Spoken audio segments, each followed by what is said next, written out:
Hello, and welcome back to my little piece of the Stour Valley line in Suffolk. We start overlooking the crossing keeper's cottage. The signalman at Clare clears the home signal for the arrival of a train from Cambridge.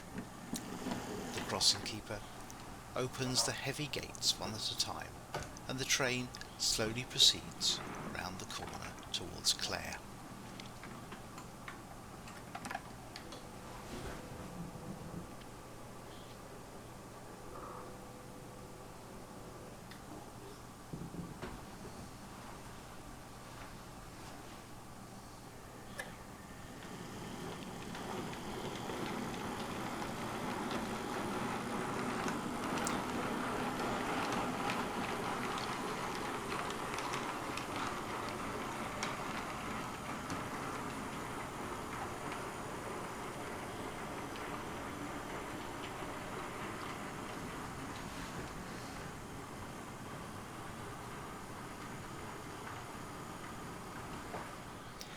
The J15 pulls into the station with 2 Gresty coaches, a horse box and a 6-wheel van.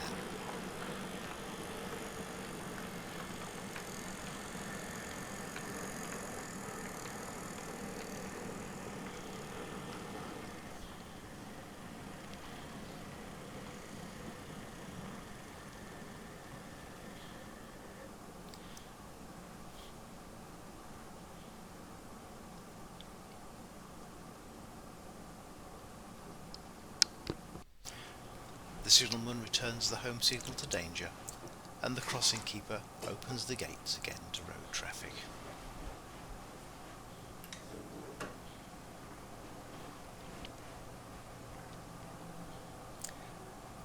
The driver hands the token for the Clare to Haverhill section to the signalman, who sends train out of section to the signalman at Haverhill, before then requesting the road for a freight train to Cambridge.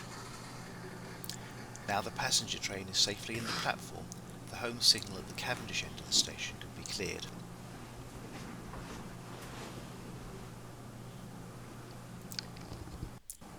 The freight train, headed by a J17, leaves the Fiddle yard.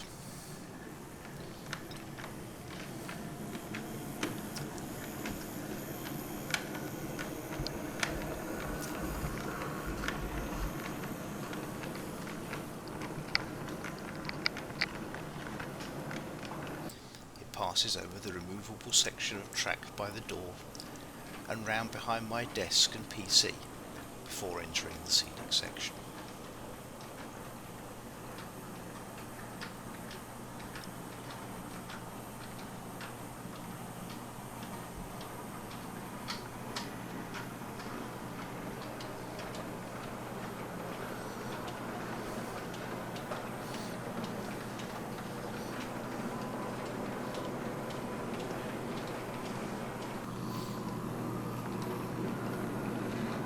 The train trundles under Mill Lane Bridge and over the points and into the loop.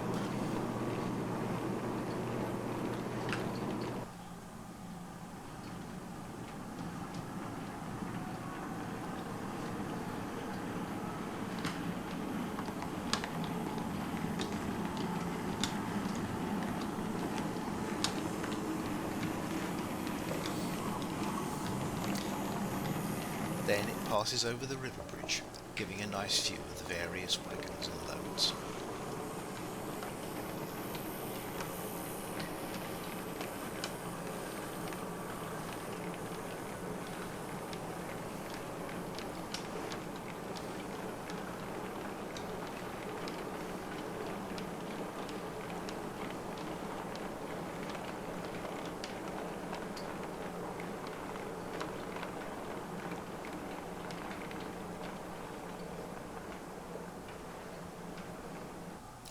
The signalman clears the starter signal and exchanges tokens with the driver of the freight train.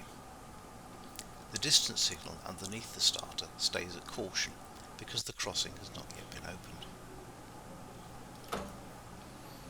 The crossing keeper is busy again, opening the gates and then clearing the distance signal.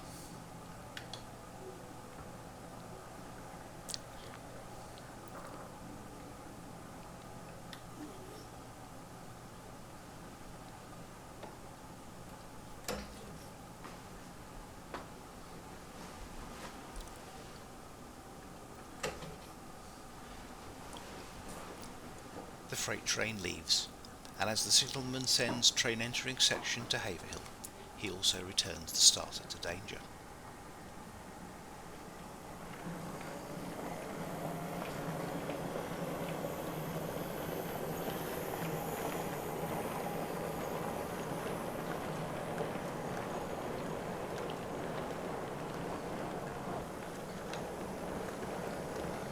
The distance arm returns to caution 2, owing to the slotting mechanism on the signal, which interlocks the pair of signal arms.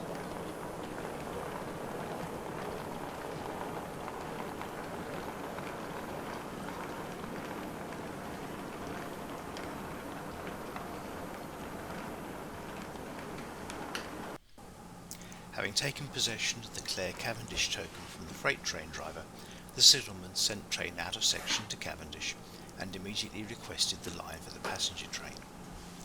Once accepted, he withdraws the token, clears the advanced starter, and hands the token to the driver of the J15. The model is from Hornby with the Brassmasters EasiChas chassis, and the angle of the handrail knob sorted to match the prototype.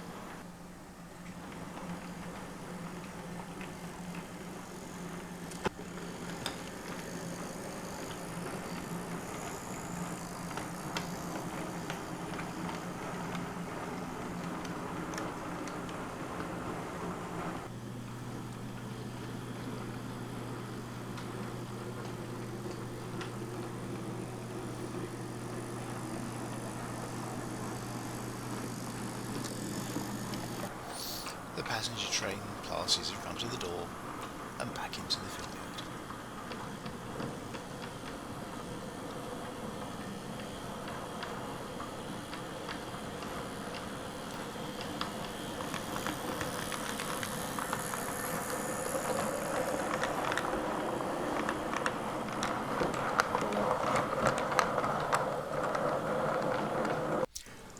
At the entrance to each of the fiddle yard loops is a sliding clamp which pushes the cassettes in the fiddle yard together. There are 2 rows of cassettes which can be accessed from either end. The cassettes come in 2 lengths, long ones at 570mm, holding the equivalent of 2 coaches, and short ones half that length. The rear road can hold 3 cassettes, the front road holds 2 long ones and 1 short one. Unclamping the road allows an empty cassette to be removed, and then a new cassette holding a locomotive can be fitted in its place. The cassettes are stored and stock are stored in an IKEA shelf unit, which greatly reduces the handling of the stock.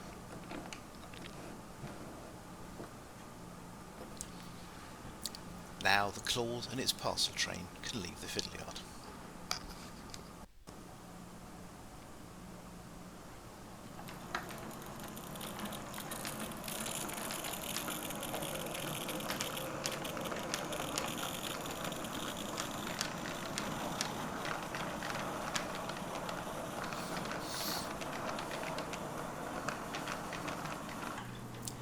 In the corner of the room is a short siding fiddle yard, which is used primarily for rail buses and DMUs, which can run end to end without needing tension in the main fiddle yard.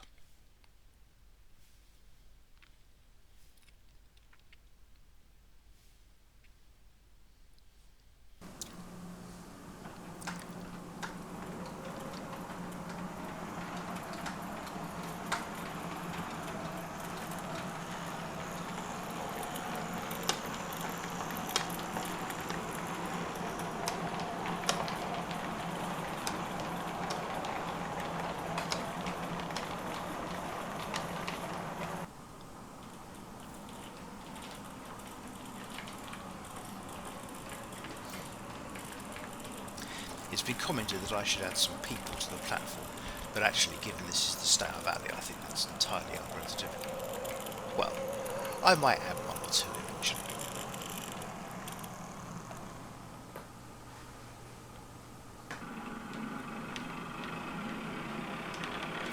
And finally, a DMU from Cambridge Wise, passing the parcels train as it heads to Colchester via Sudbury and Markstown.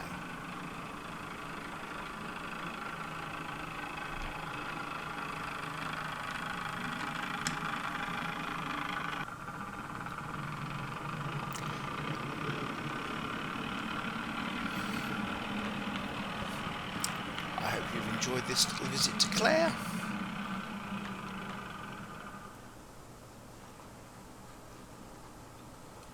Thanks for watching.